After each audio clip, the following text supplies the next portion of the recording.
everybody. Welcome to the August edition of Pantry Raid Comedy, which is a very special edition because it is my birthday edition. And as a gift that I've given to myself and to my dear friend Steph, she gets to be in charge. So I will turn it over to her, and she is going to run the show today. Steph, how you doing? I am great, Amma. I am so excited to celebrate your birthday, and I'm so excited to be here. Thank you so much for having me. My pleasure. Yes. Co-hostess with the co-mostest. Oh yeah, Moi. it's you. Oh, thank you. Well, I am ready to get started whenever you are with my most controversial food opinions. Lay it on us. Alrighty. So I am let's see. I am fresh. I'm coming to you from scenic Iowa, Grinnell, Iowa, part of what I call the ranch dressing belt of America. I guess today I'm a prop comic. I just got back from the Iowa State Fair. I don't have any jokes about this. This is purely observation, just statement of facts. I just got back from the Iowa State Fair, and I got a lot of things in buckets, like this 64-ounce bucket of soda.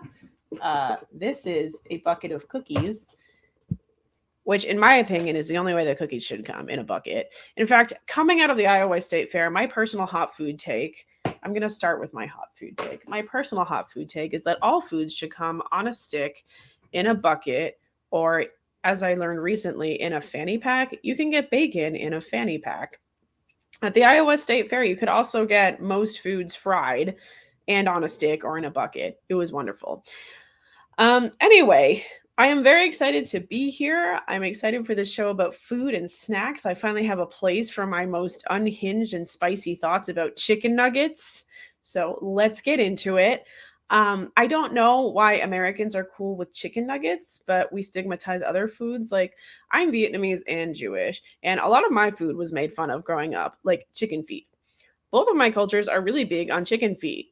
And like, as an aside, people are always like, oh my God, like Asians and Jews, like you guys get along so well. And like, this is it. This is why we both love chicken feet and guilt tripping our children, but like mainly the chicken feet thing. And like, people made fun of me for eating chicken feet, but like at least a chicken foot is a discernible part of the chicken, you know? Like, I'm not entirely sure a chicken nugget is either chicken or a nugget. And like, look, I love a chicken nugget, okay? But like, it has the texture of corkboard. And we have no idea what's in them, but we accept them for what they are, like, which is mainly a conduit for honey mustard. But like, I could find a human finger halfway through eating a chicken nugget and I keep going and be like, yeah, this is a good chicken nugget. And yet we stigmatize human feet. But like, here's the thing, or chicken feet, probably not human feet, but like, if you can eat a chicken nugget, you're invincible. All right. We don't fully know what's in those things. So you should go try chicken feet. I don't know if you can see from this video, I am plus size. I am a curvy person. I often shop in the plus size department. I think that the idea of plus size is bullshit because, first of all, they're like, oh, your waist is larger than a child's wrist. Like, go to the plus size section. And the plus size section is always in like the furthest corner of the grocery store too, or the department store rather. Like, it takes like 3 days worth of snacks just to get there. And when you get there, the clothes in the plus size department are always so ugly. Oh my God. They're like, oh, you're plus size. Can we offer you in our latest collection of ready to wear tarps? Perhaps a day to night parachute? And clothes that are that ugly should at least be comfortable, but they never are. They somehow still give me chub rub. Like, plus size departments will have me convinced I should wear a literal tent with armholes, and then I'll get down the block and my thighs will be on fire, like warmer than the earth's core. Like, my inner thighs will look like 2 slices of pizza with the cheese peeled off. Like, just awful. And like, the thing is, I don't need uglier clothes. Okay. I need dresses with shorts in them. I need breathable fabrics. Anyway, I think that's enough out of me. I am so excited for the lineup of comics that we have today. I am really excited to hear from all of them. The way this is going to go is we'll bring a comic up on stage, they'll do a set, and then we're going to talk our hottest food takes and celebrity food crushes. I have very strong opinions on both, so I'm excited for this. So coming to the stage first, if we have her if she's here, is oh, there she is, Bethany van Delft. So I am so excited to have Bethany with us. Bethany has been in the Just for Laughs Comedy Festival, SF Sketchfest. She produces artisanal comedy out of Boston. She hosts shows for the Moth. She was voted Boston's Best Comic of 2019. And check out her album, I'm Not a Llama. She's open for Michelle Buteau and Phoebe Robinson. She hosts a show on Nova and PBS called Parental Logic. I've looked up to Bethany for a very long time, and I'm so excited she's able to be here with us. Please welcome Bethany van Delft.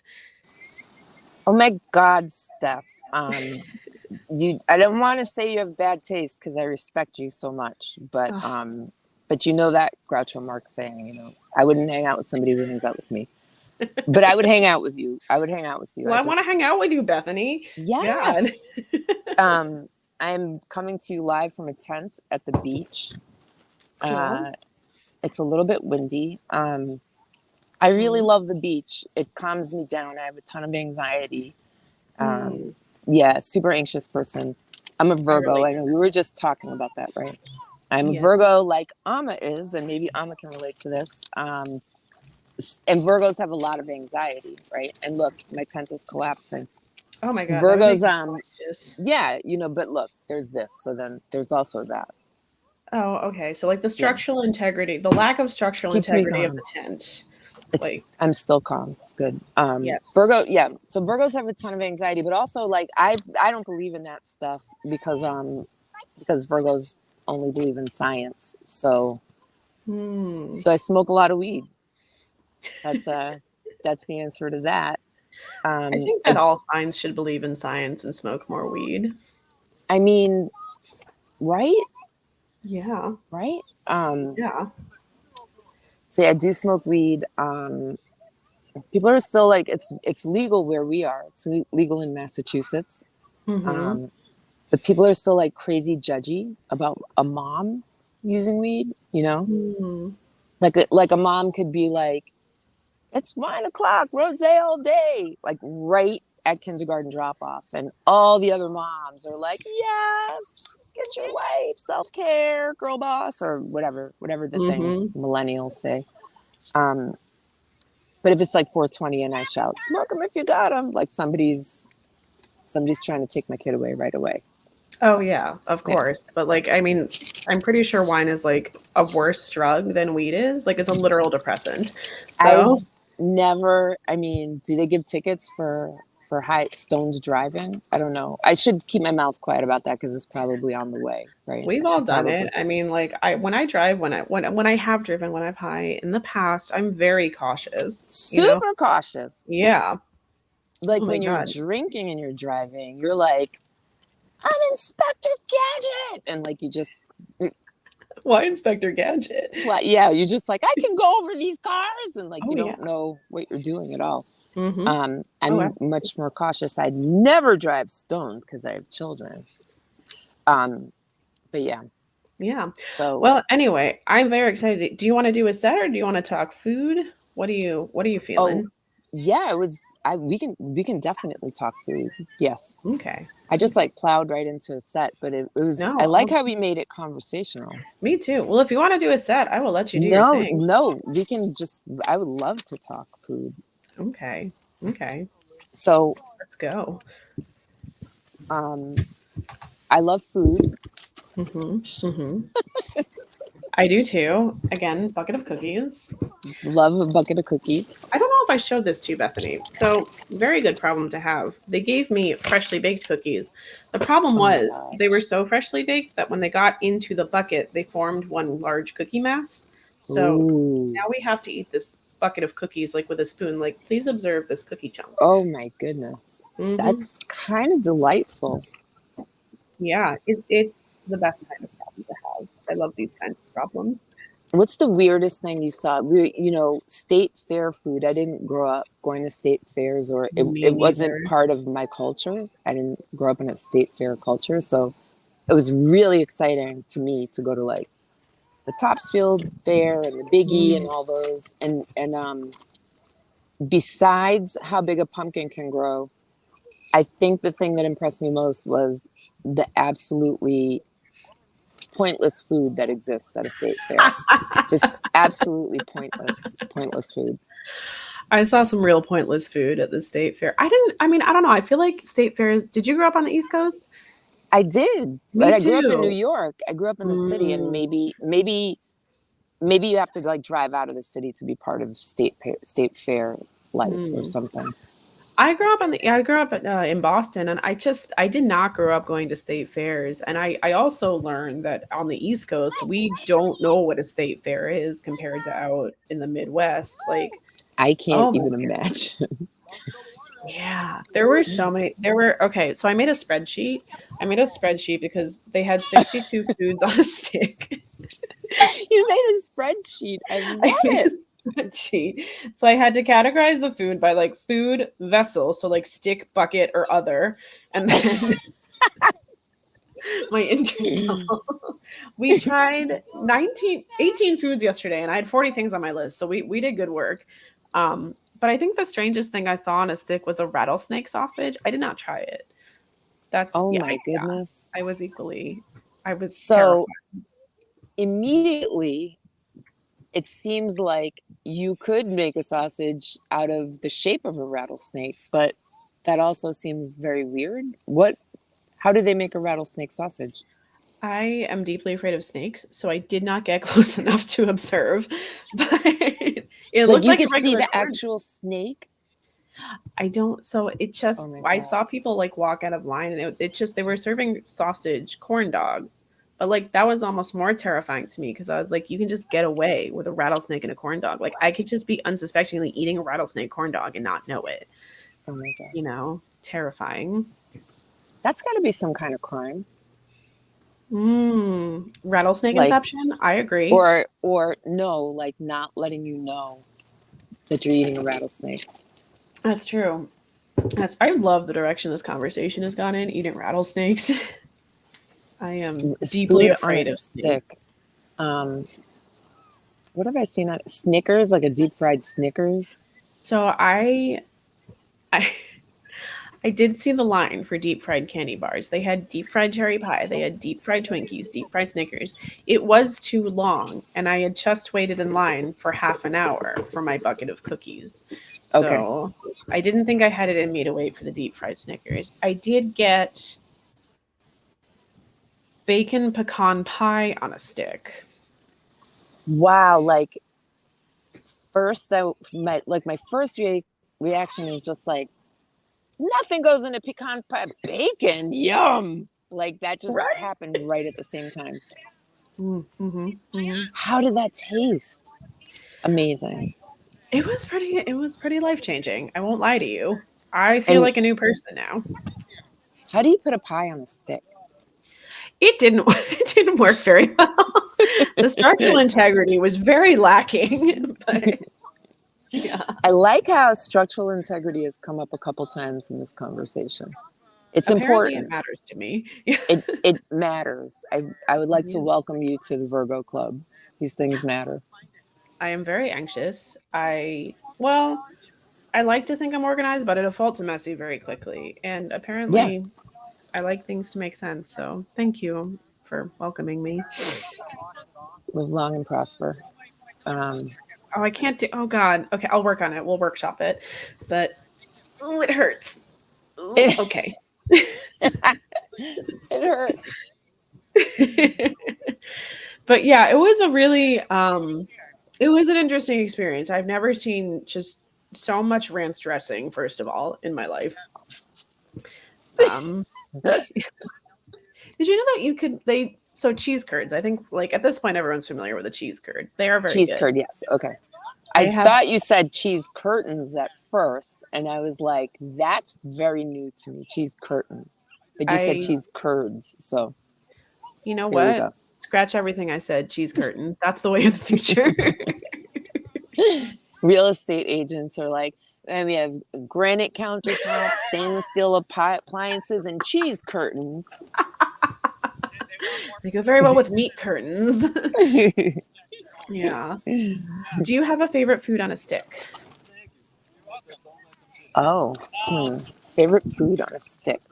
Oh yeah, I didn't think of it until There's a greenhead that wants to bite me, but I don't want you to bite me. In Puerto Rico, I went for a family reunion, and on the beach, I didn't go to all the beaches, but this one beach that we spent a lot of time at in Santurce, which is near San Juan, where my mother was born.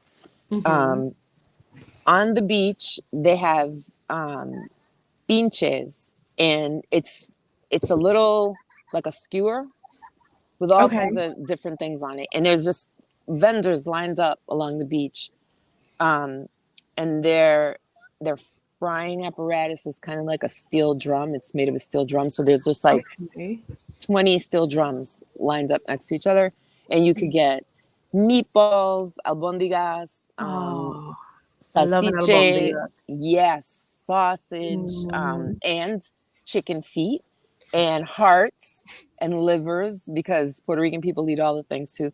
I think the only people that don't eat that are, I think, maybe white Anglo-Saxon I think people, so too. right? Like pretty much every other culture has a use for every part of the chicken. Every right? part of the animal, right? Yeah. So you get it's about that big, like that.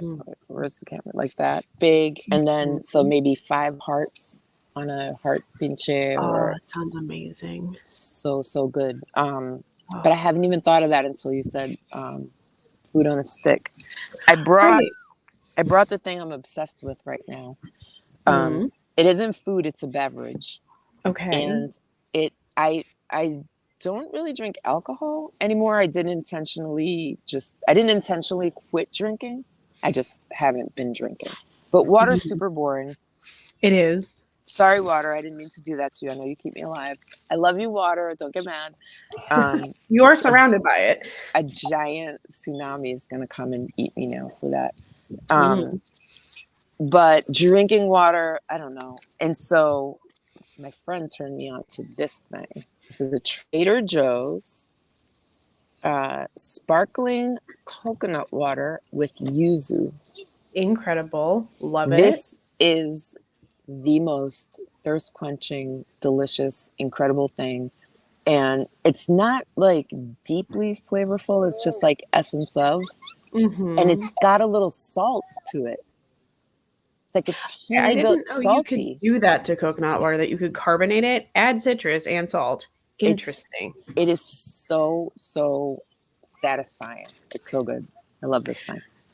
I learned something new today, and I adore that. Thank you so much for that.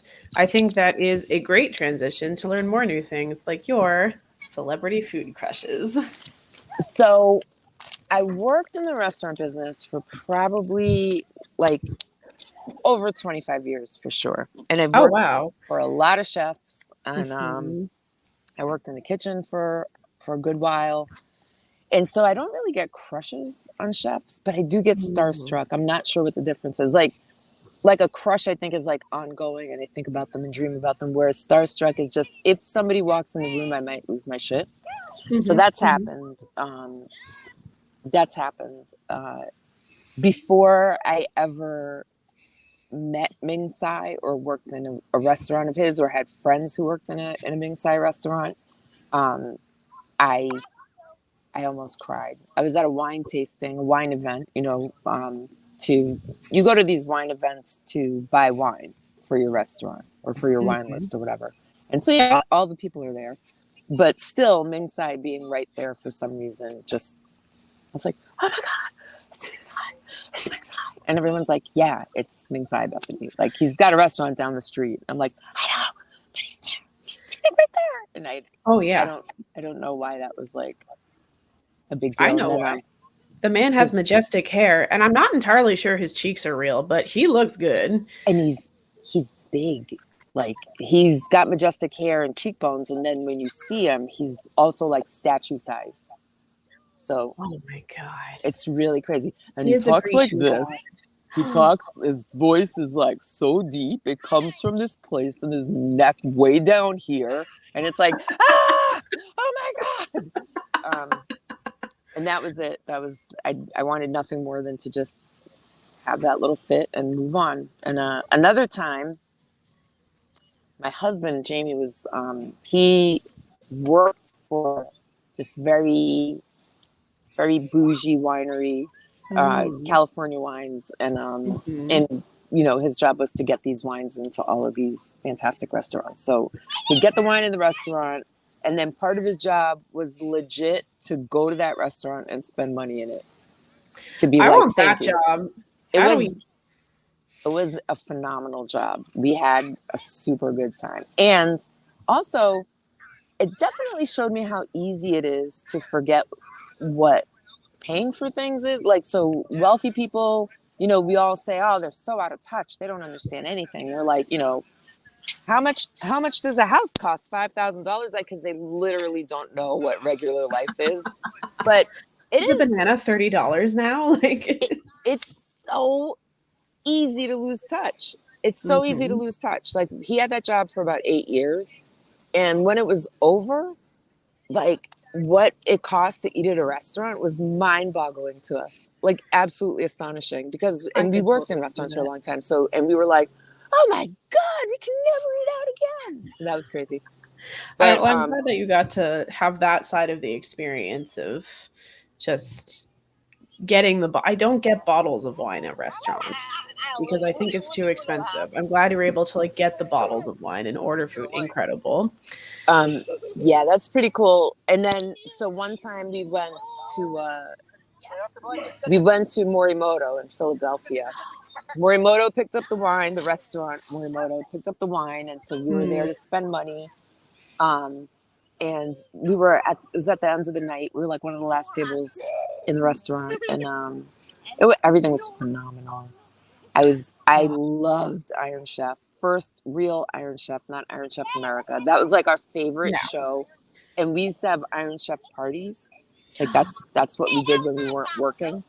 Incredible. We'd designate someone Chairman Kaga, and then they would have to say what we're gonna cook with. So octopus ice cream, I would hope.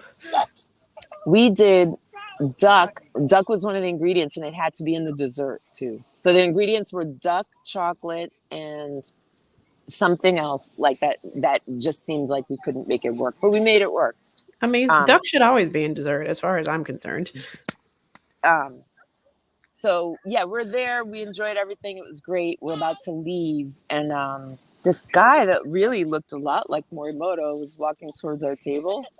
And I was like, oh, maybe all the servers have to look like Morimoto. Wouldn't that be like just the biggest like ego trip in the whole world? Everybody, if everybody was like had to be Morimoto, but it was actually Morimoto. And he came to the table and he said, good evening. He knew our names from the reservation and asked us how everything was and told us like he tried this new dish. What did we think of it? And I couldn't talk. Like, Jamie had to do all the talking. I was just like, oh my god! I wouldn't be able to talk either. He's one of my personal heroes. Yeah. You should. Why doesn't he always win? Who has enough hubris to go up against Morimoto is what I want to know. They just had other winners for equity. I know that's all it was. It was just to be equitable because Morimoto always wins. Always wins. Indeed. Well, thank you for sharing in this. I really enjoyed being able to revel in the love of both Mingsai and Morimoto because they are part of my personal comedy Holy Trinity. Not comedy Holy Trinity. Sorry. Are they really? Holy Trinity. Okay. Yes. All right. Yes. So I loved that. Anyway, I know you were at the beach. I don't want to keep you. Thank you so much for joining us today and celebrating the lovely Amma Marfo. Happy birthday, Amma! Happy birthday, Amma! Why don't we all make a plan offline to go to Morimoto for Amma's birthday? Yep. Sam, you're coming in from New York. We're doing it. Awesome. All right, cool. All right. Awesome. All righty. Well, thank you so much, Bethany. I will never turn down an opportunity to talk about both Morimoto and Mingsai. My third leg of my Holy Trinity is Tabitha Brown. Her voice is like ASMR. She is probably the only person who could get me to eat vegan food. Anyway, on that note, I am very excited to bring our next comedian to the virtual stage. I am so delighted to introduce Sam Evans. Sam is a stand-up comedian. Sam won the 2012 Funniest Person in Cincinnati competition and has since been a regular and a mainstay on the New York comedy scene. Sam participated in the 2014 New Faces show at the Just for Laughs Festival in Montreal. Everybody, please welcome to the stage Sam Evans. Hey Sam, how you doing? Hello. Hi, how are you, Steph? Good, good. How are you? I'm okay. I just realized I'm going to change to a slightly more flattering angle. I'm coming to the show live from my bed. So I hope Where that we doesn't- should all do comedy, really. yeah. I hope it doesn't seem too informal, but between me and Bethany, I think we're getting the full spectrum of. I mean, I literally brought a bucket onto to the office with me, so. As someone who is from the Midwest, you enjoying a bucket of soda is it's just thrills me, and I'm glad that you got to experience that. I am honored. Yeah. Anyway, I am very excited to hear your set. So if you're ready to go, so am I. I'll give the stage to you. Give me that stage. I'll take it away. Hello, everybody. Before I get started, happy birthday, Amma. I am coming to you from my bed. As I said, I am hungover today. Now, I know that is unprofessional to say. In my defense, this is the only job where you can be like, I'm hungover, and people are like, great work. You're doing a really good job out there. So it's a freedom that I do enjoy, being a comedian. And I am hungover because I drank, but also because I smoked cigarettes while I was drinking. And that will really up the ante on a hangover, right? Alcohol will give you a hangover, but cigarettes really teach that hangover to believe in itself. They teach it to follow its dreams. Cigarettes say to the hangover, hey, shoot for the moon. Even if you miss, you will land amongst the stars. So that's where I'm at today, but I'm very excited to be with you all. I am in my 30s. I like being in my 30s. I have zero complaints about it, aside from losing a constant war with the nose hairs in my nostrils. I find my 30s to be enjoyable. I have decided recently that I think I need to start having children. Start having children today. I'm just going to do it. I'm going to produce several children before the end of the show. I think I need to have kids, and I think I need to have kids because I'm in my 30s, and all I have to talk to my friends who have kids about is how my parents are doing, and those are very different and sad stories, but it's weird how they line up in some ways. Like my friends with children will be like, oh, my son the other day, he wanted to ask for watermelon, but he called it ottermelon. He asked for ottermelon because he didn't know that it was called watermelon. And I'll have to be like, oh, that's so interesting, because my dad the other day, he said he needed to go to the letter place because he forgot the word for mailbox. It's not that he didn't know the word. He knew it at one point, and he has lost it. And now we just call it the letter place, and we don't address how terrifying that is. And those are very weird stories to trade with your friends with children. My father is white. I don't know if that is obvious to you based off of my everything. But I just mean he is a strikingly white man, just in terms of shade.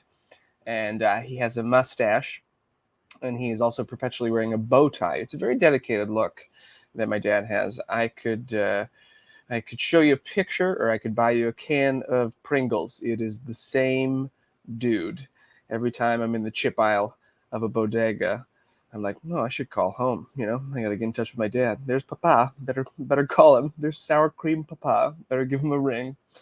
I have to drive my dad around Greater Phoenix whenever I visit him there, because that's where my parents retired. And Greater Phoenix, if you've never been, it is a maze. And it's tough for me because my father is the last man in America who clings to a road atlas the size of a Gutenberg Bible. And it's no longer relevant because I hold up my phone. I go, "Hey, Dad, this map is alive. It's Google Maps. This map will talk to us." And my dad's like, "Nah, I like a dead map. I don't trust a living map." And one day I put him on the spot. I was like, "Dad, why do you hate Google Maps so much? What is it? And he was like, "I think I hate it because I just hate that voice. It's just telling me which way to go all the time, how far away everything is, just pestering me constantly every little leg of the trip." And I was like, "Okay, well, I hate to break it to you, Dad, but that is what driving with you is like.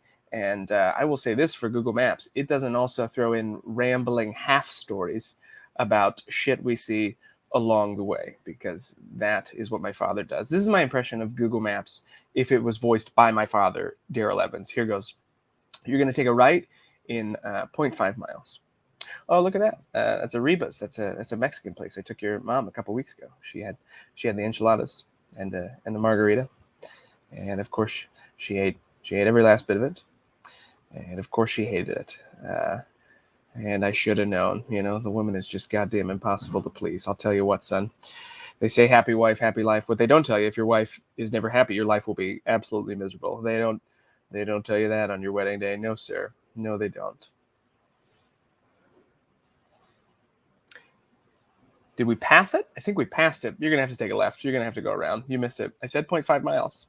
That's my dad as Google Maps every day. It irritates me, but you got to love him. What else? I want to talk about this. I think this is a very underrated good feeling in life. I think in adulthood, sometimes you will find that you just have someone in your social circle who you just don't like. You just don't vibe with that person. Maybe you're like, that guy sucks or that lady's a jerk. But your friends like that person. And because you're an adult, you're like, okay, well, that's fine. I can not like someone that you like. We can all just feel different and be about people, and I'll be an adult about it. I won't be mean to that person. But if you are patient enough, one day one of your friends might be like, you know who I actually don't like that much? And in your head, you're thinking, please be Jeff, please be Jeff, please be Jeff, please be Jeff. And then they say Jeff, and you're like, well, I'm about to have one of the better days of my life right now, because they are coming in hot with one complaint, and you have had time to build a case against Jeff. They're like, he eats weird. And you're like, December 17th, 2019, Exhibit A. I went in for a handshake, and he offered me a fist bump. This was pre-COVID. That was completely uncalled for. 2 weeks later, December 26th, 2019, he said the following phrase, I don't like dogs. Strike two, Jeff. I will say that conversely, I think one of the worst feelings in life is when you have a close personal friend and you have both talked about a third party whom you have both agreed sucks. And then one day you bring that person up to said friend. You're just like, ugh, you know who I saw the other day? Janet.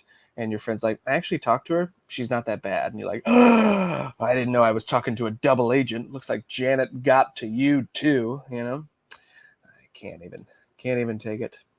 What else? I'll tell you this, and then we'll get Steph back in here. I did go through a breakup during the pandemic, sort of the tail end of it. I was feeling sad right after it happened. People will try to comfort you after a breakup with a lot of cliche sayings. They like to fill the silence. I had more than one person say this phrase to me. They go, it's okay to be sad after a breakup because you are grieving the loss of a person. It's almost like you're grieving the death of a person. And no, it's not. Because for one thing, dead people have the common courtesy to not go on and live a better life after they die. It was sad when my grandma died, but 2 weeks after my grandma died, she didn't show up hotter on Instagram, right? I was never scrolling through Instagram like, oh, was I holding my grandma back? Why does death look so good on my grandma? You know what? I think that's going to do it for me. Let's get Steph back in here. Let's talk food. If I can find the unmute button. Yes, let's talk food. Okay, first of all, that Google Map bit with your dad as the Google Map voice, that was like my dad. Like, Dad, is that you? Like, it was like, he was your, that was spot on. Yeah. Yes. My dad is also white, but he's Jewish, so sure. He's like an extra grumpy, irritable white. Certainly.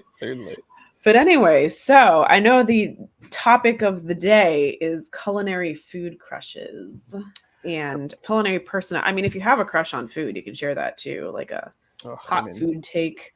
I think if you don't have a crush on food, what's going on, Yeah, I truly pity you and your life you're leading if you don't have a crush on food. My Yes. food crush, uh, probably chicken nuggets.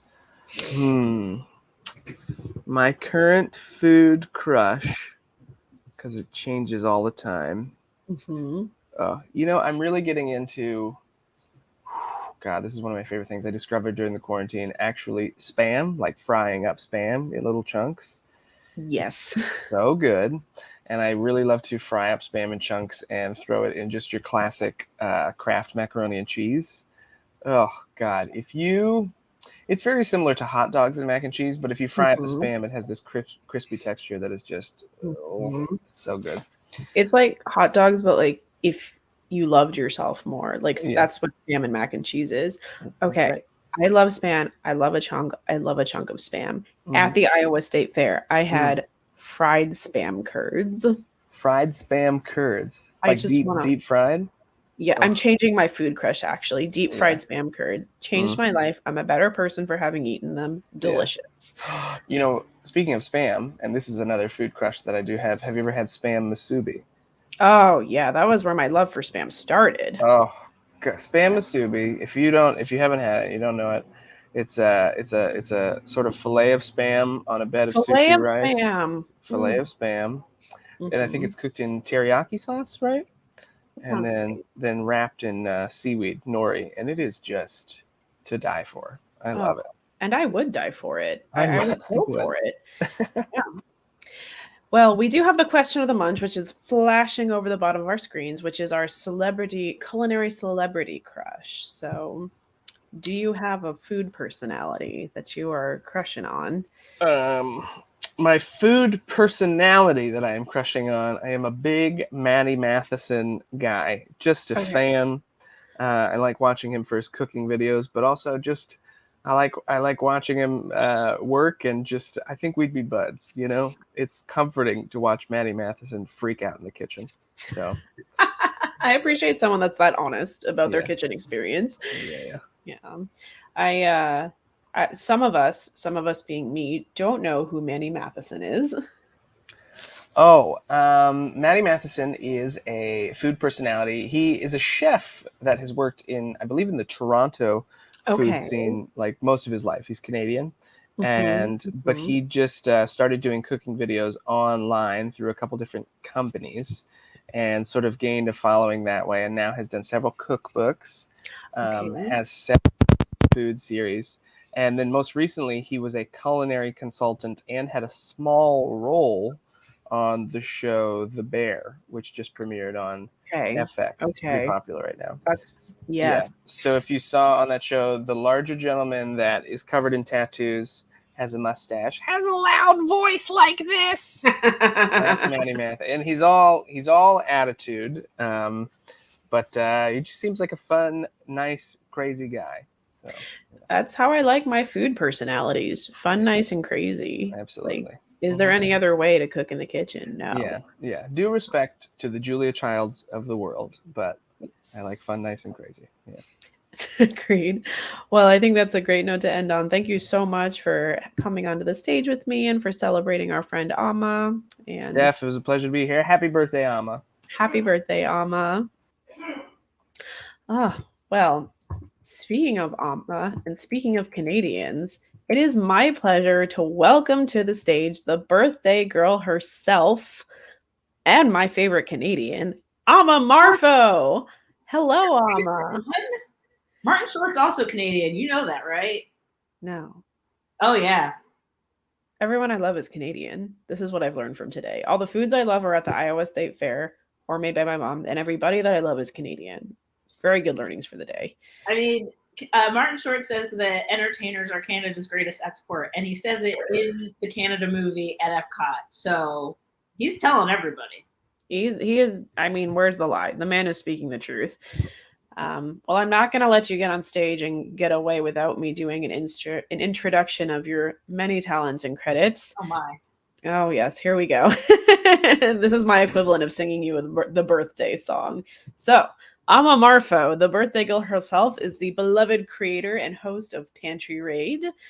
She has performed at the Rogue Island Comedy Festival, the Black Woman in Comedy Festival. She'll be performing in the Portland Comedy Festival. Amma has performed all over. She is always on the move whenever I talk to her.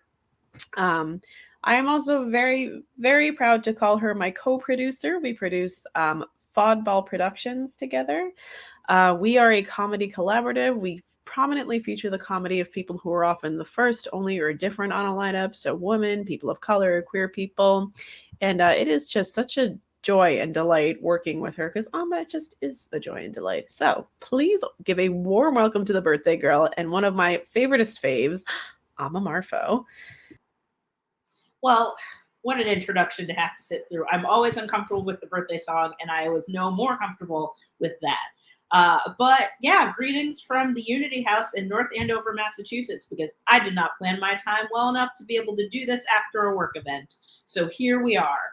But it has given me tools for what I'm going to tell you later on. But let's start with just being here in general. I'm excited to be here. Bethany was talking about Virgos as a general concept. We are a regimented people. We are, I think unyielding would probably be fair in some circles. We're also an anxious people, which that has just kind of always been the name of the game with me. And I like talking about anxiety in my comedy. It's kind of become a running theme, and I don't mind that because I feel like there isn't a lot of space for Black women to talk about being anxious very often. It's more about being a strong Black woman and being stoic and being able to take on a lot of stuff and just being hard in general. And I feel like I'm hard in the same way that like a hard taco is hard. Like beautiful from the outside, looks so attractive on the Taco Bell menu, but like touch it in the wrong spot at the wrong time, and it just falls apart. That feels accurate to my experience. Now, it's not necessarily a problem because when a hard taco breaks, you get nachos, which are amazing. And yeah, I mean, no one's ever turning down nachos. And if you are, I probably didn't want to know you anyway. It's all the same stuff. It's just a little bit messy and a little bit hard to handle. And probably don't want to look it directly in the face while it's eating. But like, that's who I am. And we're learning about that. We are growing into that being my personality, and it's all good. But yeah, so going into a new year with that kind of security in myself, I'm really enjoying it. And another thing that I've kind of been secure in, I got tested with. So earlier this year, I got to go see my parents. They live overseas in West Africa. I hadn't seen them since before the pandemic. They hadn't been to the US in years, so it had been ages since I'd seen them. And I was excited, but I was also a little bit nervous because I was going with my sister and my new brother-in-law. My sister got married during the pandemic. And as a single older sibling, I was just bracing myself, buckling in for all of those questions that you get when you are the single older sibling. From my aunts, my uncles, my older cousins, everybody that's already married. Just all of that like, ooh, are you next? When are you bringing somebody home? When's it going to happen for you? And I can now say on the other side of that week, there are no questions. People have stopped asking. That's just where I am in life. But it's okay. I took some time to think about it because, of course, there's like just that feeling in your body when the people that are supposed to believe in you most have just given up. But what they don't know is I haven't given up. I'm waiting because I think of it this way. I have been going to weddings since I was about 19 years old. I'm in my mid-30s now. Late 30s? I don't know. Around there. We don't have to talk numbers. But the first round is wrapping up. I'm a second round draft pick. I'm second wife material. So my time's coming. Right? Like, listen, we all had time during the pandemic to get to know who we were. And that is how I've spent time to learn that I am romantic, but I'm not naive. I am smart, but I'm the kind of smart that does not mind telling men that they're being stupid. And I'm cute, but I'm in no danger of getting pursued by Pete Davidson. So, like, I understand what I'm working with. The best way I can put it for you all is I am a minivan of a human woman. First, should probably stress, I am not a sports utility vehicle. I'm not splashing through streams. I'm not scaling mountains like in the commercials. I'm in the breakdown lane with a minor inconvenience, just like a 2003 Toyota Sequoia, of a woman. And it's such a small number of people who pick a minivan as their first vehicle, right? DJs, shitty drummers, and youth pastors, which for me, no, and creepy. A minivan's the kind of car that you realize that you need over time. Like you come to it when you get to that place in life where you're like, you know what? I want something dependable. I want something sturdy. I want something that can help me move a couch fast. And like, if there's just a ton of cracker crumbs or seltzer cans just littering the floor and the seats, you don't worry about it because on the whole, it gets you where you need to go. And Sam was talking about kids, like consider having them. And I get that question a lot when I talk about this plan because people are like, oh, well, if you're someone's second wife, won't you end up with kids or like part-time custody of kids? Are you okay with that? Yeah, I'm great with that. In fact, it's kind of the best way to get to hang out with kids because we like the same snacks and the same TV. I have no interest in manufacturing in-house. And you're telling me that I can outsource this like the auto industry? There's no downside to this plan. You can't talk me out of it. So listen, I'm sure that there are people in the audience who are still like, I'm not ready to take that route. That's fine. I don't want to take it from you.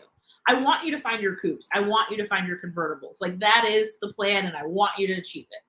However, if you are willing to take another path, you can get in with me. I've got 6 more seats and we're going for certified pre-owned and we feel pretty good about it. So before I go and get into the most exciting part about this for me, which is talking about food and talking about celebrity crushes, because I'm nosy and hungry all the time, I did want to tell a story that Steph brought up when we were chatting before the show started about, so I didn't really go to state fairs. I grew up in Florida and they had state fairs. We had a county fair that was the Strawberry Festival. So I had to be in a parade for that. And I appreciate Disney parades, but like no other parades. So having to be in one was like, did not like it. But the closest thing I would say I went to that was like a fair was when Disney does their Food and Wine Festival. And I want to share the story of how I became party to, or almost became party to, the first emergency transport of the 2012 Disney Food and Wine Festival. There's always a couple. And fun fact, they can delay fireworks if an ambulance has to come into the parks. Here's the story of how I learned that. So I went to Disney with some friends during the Food and Wine Festival, and we were pumped to drink around the world. This was when we were in our 20s, and that seemed like a good idea and not a death sentence. I'm old enough to know better now, but I wasn't at the time. And I think you always go in with the goal of like, I am going to circumnavigate this globe, and I am going to do it drunk. And there are like 30 something stations between the typical countries represented in the World Showcase and the ones that pop up. So we made it most of the way around the world. I had stopped drinking about halfway through and my friend had not. Just that was not how he was going to go out. So he successfully, as you'll find out later, circumnavigated the Disney globe. And then we decided we were going to sit and watch fireworks. It's my favorite fireworks show at Epcot, and I was pumped to get to see it. Illuminations, Reflections of Earth, they don't do it anymore, but there are fabulous YouTube videos up. So we are waiting at the center of World Showcase, and my friend who has circumnavigated the globe was like, I have to go to the bathroom. And I was like, all right, there are bathrooms all over. Disney has got you. Here is the closest one, and I pointed. I'm going to show you a map because I have the ability to do that, and I drew a map. So here we are. Okay, the closest bathroom is here in Epcot, Canada, where Martin Short lives. So he goes, we go about pre-fireworks festivities. He doesn't come back for like 20 minutes. This is a 45-second walk. We can see it. So when he doesn't show up, we start calling his cell phone. This was before everybody had generally available text. We're working with the original iPhone, so like texting wasn't the best option. We called him. Does not answer. Just so you have a lay of the land here. This is where Canada is. France, Italy, US, all of Africa for some reason, and then Mexico. So when we finally call JD and we get him, he's like, I am in Tomorrowland by Test Track. He is over here.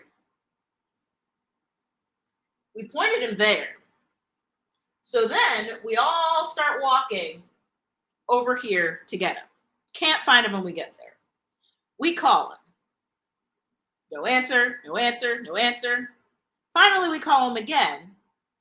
And he's like, I'm at guest services, but you have to come get me because, and then something starts muffling. And then a different voice comes on the phone and says, he's at guest services. You have to come get him now. Over there. So we walk all the way over there. And he is face down on the pavement in front of guest services. Whole face bleeding. Whole face bleeding. And this is the point where I tell you that my friend on this particular day had been really obsessed with shape-ups. We had a moment in history where the Skechers shape-up was a viable shoe for calf workouts, general lower body fitness, and everybody was wearing them, including one-time Hall of Famer Dan Marino. So my friend had been wearing these shoes all day. They're rounded at the front. That is very important for me to say. So as we're leaving, before he has to go to the bathroom, several points he's rocking forward. And I just had to like do that dad save, put my arm out to like keep him from rolling over the front of his shoes. So apparently, as it was explained to me by the guest services people who recovered him, he got to the test track area to go to the bathroom, but he was weaving as he walked because when you drink through all of the countries, that's a bad idea. So he was like weaving, just like walking drunk, and a Disney cast member decided to follow him to make sure he was okay. He panicked that he was being followed, started running, rolled over the front of his shoes, and smacked onto the ground. And from the looks of his face, did not make any attempt to stop with his hands. So they basically roll him over. It looks like someone has smacked him in the face with a hammer, and they're like, we have to take him to the hospital. He might have bitten his tongue or lost some of his teeth. So either you take him or we take him. And it ended up where I end up having to leave Disney to keep my friend from having to be taken out by ambulance. And then later, we had talked to a friend that was like, oh, they paused fireworks for like half an hour. Do you guys know what happened? And we're like, yes, we know exactly what happened. That was us. So that is how I learned that if you get too hype at Food and Wine Festival, that they can take you out in an ambulance and they will stop everything and everyone else for the park for that reason. So please, let shape-ups die the death that they deserve to live. And also, should you decide to go to Food and Wine Festival, which is a lovely experience, eat breakfast before you go and wear a sensible shoe. Can't stress those things highly enough. So go enjoy those snacks. They do wonderful work. And now I'm going to bring Steph back in so we could talk food. Oh, okay. Before we even get to the food, first of all, best anti-shape-ups PSA I've ever heard in my life. Like, I wasn't convinced they were effective, but now they're actively dangerous. Like, stop it. Yeah. Does that make them too effective or not effective enough? If they could just catapult your friend forward like that. Too effective. Okay. That shouldn't be possible. Okay. First of all, so many questions about Epcot. I did not know there was an Epcot Canada. Oh, yeah. What's in Epcot Canada? Kindness? Universal healthcare? Beer Cheese Soup, the Canadavision film narrated by Martin Short. Oh, God. Martin Short is the hero I never knew I needed. Wonderful. It's wonderful in it. And that guy loves narrating a theme park ride. Like, he did this back when they had the Body Pavilion. He did a video for that. There was a ride at Busch Gardens that he was in along with Eugene Levy. Like, that guy loves being on a theme park ride. Okay, that is the Canadian power couple I never knew I needed. Oh, Eyebrows. Yeah, Eyebrows and Martin Short. Yeah, like if I ever do get to meet Martin Short or interview him, I have a ton of questions, but I really want to ask him what is so attractive about the theme park ride video market, because he does it like nobody else. His voice is so soothing. Mm-hmm. I would love to be like narrated through whatever, the Splash Mountain by Martin Short. I highly recommend it. Also, excellent use of a whiteboard. I firmly believe we should be using more whiteboards in comedy. Like, I got lots of things to illustrate, and I would like to claim one of your 6 available seats for, I too am a certified pre-owned human minivan of a woman. Get it, girl. Get it. Yep. We're going places. First place we're going is Let's Talk Strong Food Opinions. What's your strongest? Okay, so I've been waiting to do this for ages, but normally when I host, I don't get to bring it up. Yeah, So, this is your moment. Here's my moment, and here's how I'm going to use it. There are two foods that do not wish to be eaten in this world, I believe. Okay. One that I love and one that I hate. Okay. So the one that I love, pineapple, does not want to be eaten. So for those of you who don't know this, pineapple has an enzyme in it called bromelain, which digests protein. So what that essentially means is if you ever eat enough pineapple that the inside of your mouth starts to hurt or you get sores, it is because the pineapple is attempting to eat you back. So like it very literally does not want to be eaten. But I love it. And in fact, one time when I did go get to visit my parents in Ghana, I ate so much pineapple that I left with like sores in my mouth and was like, I'm never going to do this again. Like, I'm never eating pineapple ever again. 3 hours into that plane ride, I was offered a fruit cup with pineapple in it and went, oh, pineapple. That's how good it is. It took 3 hours for me to abandon that plan. Oh, yeah. And it was worth it. Which is the correct play. You accept pineapple when it's given to you. It is the king of fruits. Mm-hmm. Like, it makes you work so hard to get to it. Like, it is a prickly exterior. It has a weird core. And it is worth the work. And, last time I ate pineapple, like, I got, like, I think it just busted one of my taste buds. I don't know. But so worth it. It is the food that eats you back. It's a Virgo of a food, really. Virgo of a food. Like, on the inside, it is lovely and delicious and fantastic, but you gotta work for it.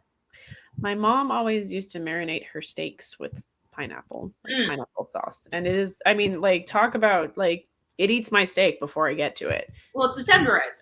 So It came out very tender in that for that reason. Exactly.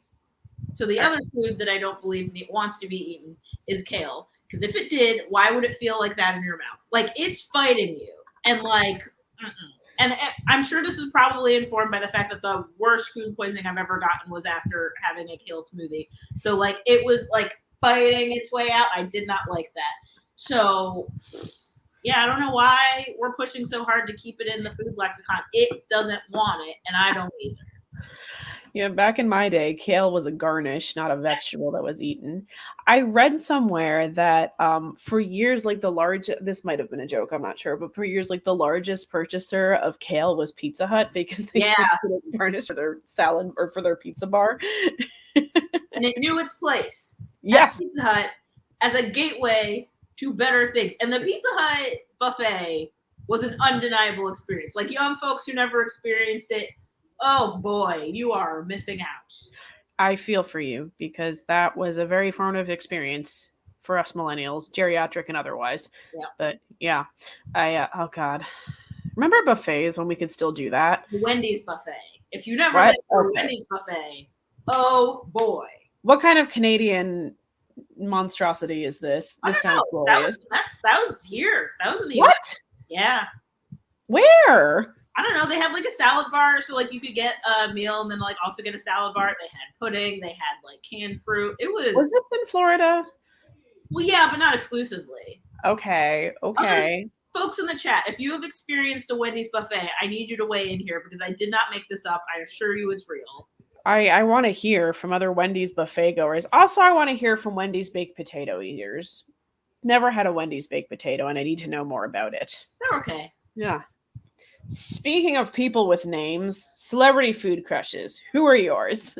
Oh boy, I have a lot of strong opinions on this topic, and it took me a while to narrow. And I talked to a bunch of people about it, so I will say that my two that I will voice here. Surprisingly few people, when I asked about this, picked a British Bake Off contestant, but I am doing that. So Selassie, who went out in Selassie. I want to say he went out in the semifinal of his year, and then the final. It was the year that Candace won. Selassie, he is great. I'm gonna be honest. I do not remember Candace. I remember Selassie. He was the heartthrob of his year. And the man just knew his way around a spice. Yep. You know? Appropriately spiced things. Just generally laid back in the kitchen, which is a quality that I really appreciate. Yep. And then constantly made me feel at home because Africans tend to overcook things. And then every time they were like, I think this is overcooked, I was like, he doesn't feel that way, and neither do we. So there was like a forced familiarity in that regard where I was like, I could bring him home and he would everybody would get him. Right, like overcooked according to who? Europeans eat literal raw meat. All right, like Exactly. They're like, this cake is overdone. I was like, he doesn't believe that, neither do I. Yes, so Selassie is one. Okay. Another is Dan Souza from America's Test Kitchen. He is the editor-in-chief for Cooks Illustrated. He does What's Eating Dan on YouTube. Yeah, he shows up on the show periodically to make things. Did their science segment for a while. But yes, he is eminently crushworthy. I am such a fan. And yeah, based in Boston, so there's a little bit of extra danger because I could run into him at any time. A real live celebrity just wild on the streets of Boston. I know. That's dangerous information. He could be in the same spot at any time, and it is terrifying. Oh, God. Wow, that's very dangerous information to have. It is. I'm very excited for your future marriage to Dan Souza then. Yeah, so if anyone sees him, and actually Bethany's not here anymore, but I believe Bethany might know him. So if anybody wants to pass on this segment his way, go ahead. Yeah, absolutely. Yes, PSA. I don't know if he's been married once, but someone else could ask that. I really would prefer if he had already been married, but oh yeah, get all the kids out with the first marriage. Yeah, a little try before you buy situation. Absolutely. All right. Well, now let's go into some of the other audience submitted ones. So if you're in the chat and you want to share your culinary celebrity crush, throw it in. We'll talk about it, and then we can also share some of the ones that we got submitted. Steph, you have that list. Let's I share. do. Okay, we were talking about Bake Off. Someone said Paul Hollywood. He's just too greasy for me. I'm sorry. Interesting. Yeah, Paul Hollywood was a frequent answer. It's the eyes, man. People love it. What about his eyes? Very blue. Oh, they're blue. Very okay. I never noticed. I was always too busy staring at his hair, which should have been left in 2004 where it belonged. Far too spiky. Alex Guarnaschelli came up a lot. I love Alex Guarnaschelli. She's a good one. I just love that her restaurant is called Butter. What a power move. It's the best thing. Yeah. Ming Tsai came up a lot. So I was mentioning earlier my culinary holy trinity. It's actually a holy trinity with an apostle. So it's Ming Tsai, Morimoto, and Tabitha Brown, and the apostle is Emmy Cho because she makes all those retro jello salad recipes. And the important takeaway there is Ming Tsai is part of the trifecta. All right. Anthony Bourdain. I feel like we can't talk celebrity crushes without talking about Anthony Bourdain. Yeah, just ruggedly handsome, just really adventurous with food, and yeah, I think it'd just be a good hang. We have Brad Leone coming in, which I saw that, and I was choosing not to acknowledge because I have no idea who Brad Leone is. So Brad Leone, he does work with Bon Appetit's online food. So he's the host of It's Alive. He does a lot of stuff with fermentation. He's actually very good friends with Sam's Pick, Maddie Matheson. So they do things together sometimes. But yeah, Brad Leone is very tall. He lives in Connecticut now and has been described multiple times by separate people as a golden retriever of a man. Just excitable, a little dumb, so fun. And man. Yes. Prior to the breakdown of the Bon Appetit Test Kitchen Industrial Complex, he would have ranked highly for me, but there's controversy involved, which I do not begrudge the person who submitted it, but yes, I had to think about a little bit where he would fall in mine. Now, I know you said you had thoughts about this next one, but happy says Guy Fieri. And it's a controversial pick, but for those for whom he is the type, he is the type. And I feel like we need to link to the article of the New York Times review of his restaurant. I still don't know what donkey sauce is. Is it a donkey? Is it a sauce? Can you help us out with that? Because I do not know. So in addition to that famed food review, I will also say that there's a GQ profile of him that's actually really, really, really good. It kind of talks about he has a really good understanding of his persona and how people perceive him, and is just a really good guy otherwise. Donates a lot of money to causes, participates in more Make-A-Wishes by far than Ina Garten. He's a good guy and has gotten this reputation It's like, I don't know. Joke Fine, I'll concede. It's just the spiky hair and the donkey sauce. I can't do it. I get it. I get it. He did have Ming Tsai on his show once. Mhm. And so, like, maybe I need to. I'm a changed woman after this conversation. I'm not ready to say thank you yet because I'm not ready to come around to the fact that I might be a Guy Fieri fan. But That's okay. Just let it sink in. hold on. He does more Make-A-Wish work than Ina Garten. Oh, man. Yeah, she's turned down a few. Uh-oh. Man, I love Ina too. She hasn't come up yet in our culinary crush conversation. I don't know if anybody submitted her. Who else has shown up on your list? Jada. I don't like Jada. I used to like Jada, but I think there was a lot of controversy with Bobby Flay. Oh, sure. Now we're getting into gossip. I love Food Network gossip. I seek it out. There's only one source. I'm not entirely sure it's reputable. I believe it's called Food Network gossip, but I love the dark underbelly of the Food Network gossip. And I didn't know that was a thing. yeah, apparently there's something. Bobby Flay. I don't think that anything actually happened between them. I think it was purely speculative. But I do like manufacturing drama in the culinary world. Yeah, I remember that was like rumbling where it's like, what's their deal? And like, I don't know, neither of them ever confirmed it. Although, here's what I will say, and this is my opinion, I am speaking for myself, is that I find Gianna to be, her attractiveness, I feel like, is all symmetry and no charisma. Does that make sense? Ooh, absolutely. Yep. Like, it's considerably more of one than another. Mm-hmm. And I like a good blend of each. She also says mozzarella funny. Like, I've never heard an Italian. I studied Italian. I wrote a final thesis in Italian. I'm not Italian, but I know how mozzarella is supposed to be pronounced. And it's just, when she says it, it's like her whole face is like mozzarella. Like, are you straining a neck muscle when you say that, Jada? It's all in there. Yeah. All right. Who else is on our list? Claire Saffitz, of course. Of course. Also, the Bon Appetit Test Kitchen Industrial Complex, although now has gone independent. Yes, I did get her cookbook. Dessert Person is chef's kiss.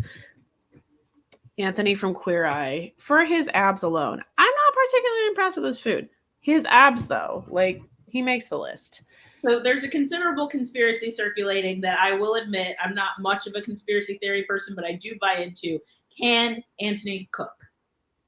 I don't know. Here's the thing. I can't definitively say yes. I will not say no, but I will say I don't know.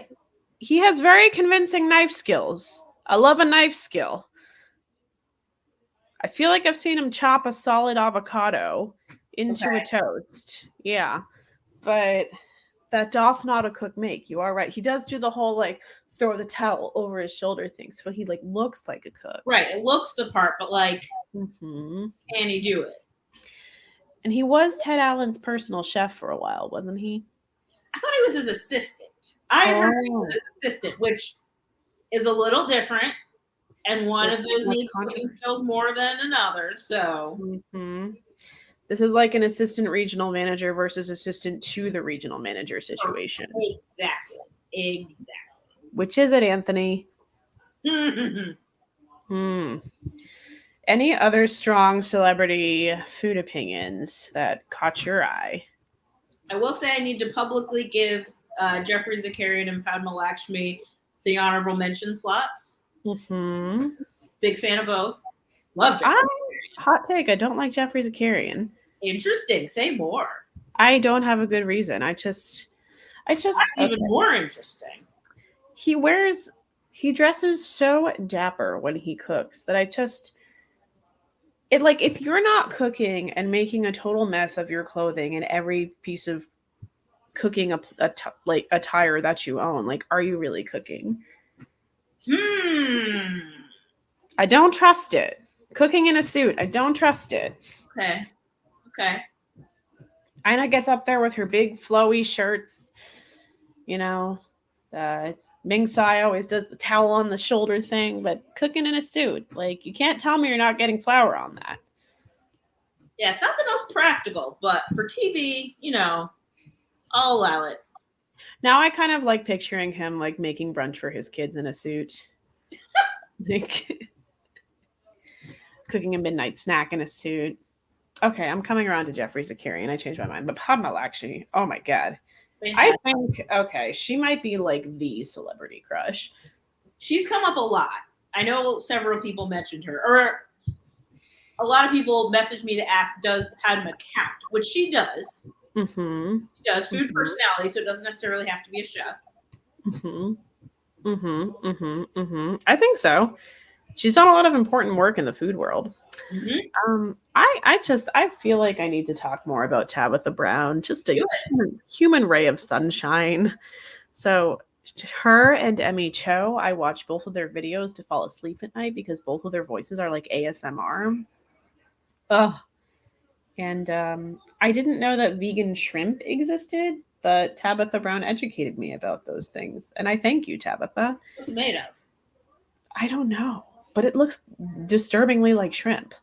So I do remember that it existed because it played a prominent role in The Good Place because Kristen Bell is vegetarian or vegan, but like doesn't eat shrimp. But her character is very into shrimp, so they had to use vegan shrimp for that. And I did not know that.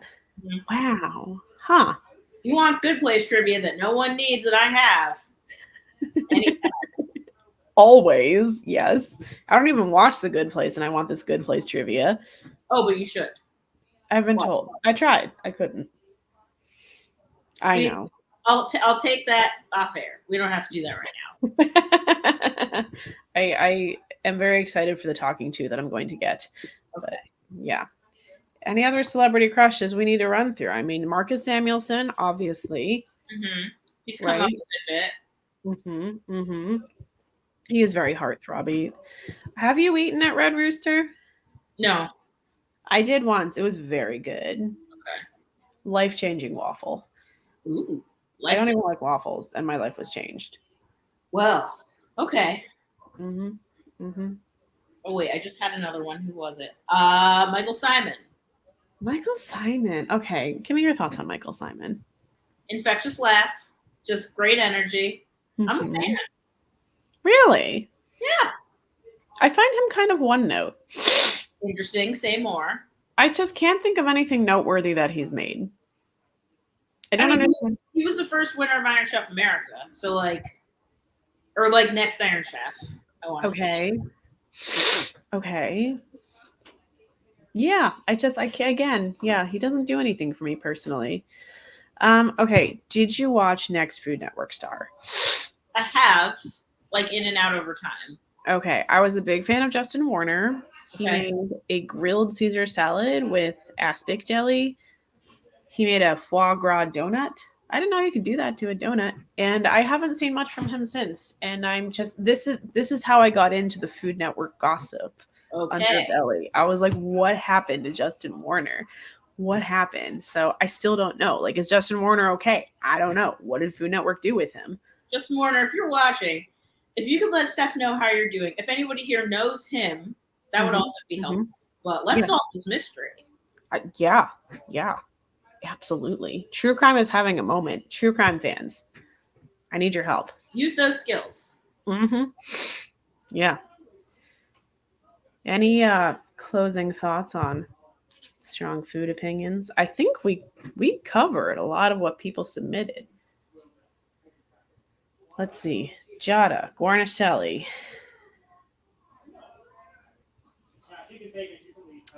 Let's see. I'm still just depressed at the Paul Hollywood submission. Listen, we can't yuck other people's yums. You are right. You are right. I retract that. I just. In food or in crushdom. That's true. That is true. Yep. Well, Amma, it was a pleasure discussing food with you and minivans, as always. Everyone, be sure to check out the show. Yes, always. I see you have the Venmo posted. Yes, be sure to contribute to help support the show. And be sure to check out all of Amma's work. You can find her on Instagram at Amma Marfo. And yeah, I thank you so much for having me, Amma. This was just such a joy to host and talk about food with you. It's always the best when we get to do that. And we will be continuing to do so into the fall, but we are moving to a new time. So Okay. starting in September, we will be, I believe it's the second Wednesday of every month at 8 p.m. Eastern. So we'll have shows just like this, where we'll have different comedians doing their jokes, talking about food, and whatever the question of the month will be. I think next month's is going to be best lunchbox snack. So those of you who are snack cakes enthusiasts, fruit snack enthusiasts, that is going to be your time to shine. But that is going to be our question of the month for next month. So get it ready. But in the meantime, we're calling it a show. Steph, thank you so much for hosting, for being in conversation with me on this. Wouldn't want to do it with anybody else. Same here, friend. Thank you so much for having me on the show and letting me host your birthday. Happy birthday, Amma. Thank you. Thanks, everybody, for being here. And we will see you again next month. But in the meantime, go have a snack. No time like the present. Indeed. Or a bucket of snacks. Or a bucket of snacks. All right. Bye, everyone.